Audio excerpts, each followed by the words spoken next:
What are the elements of the crime against humanity na may murder?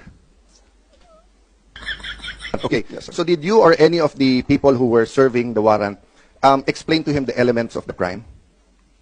Yes, sir. The whole So warrant was what are actually given to them. So just because it's simple naman, what are the elements of the crime against humanity na may murder? If you explain to him, then you can explain to me, di ba? So what's the elements?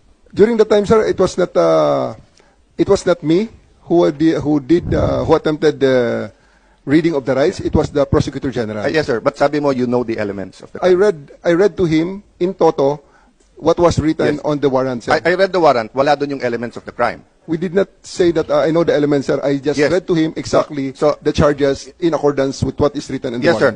warrant. I'm not arguing on the opinion and the legal kasi ito factual pa lang. But my point is, when you arrest a Filipino citizen for theft, for inciting to sedition, etc., meron po tayong legal maxim that ignorance of the law is not an excuse thereof. So we are, as Filipino citizens, dapat alam natin yung law. Di ba?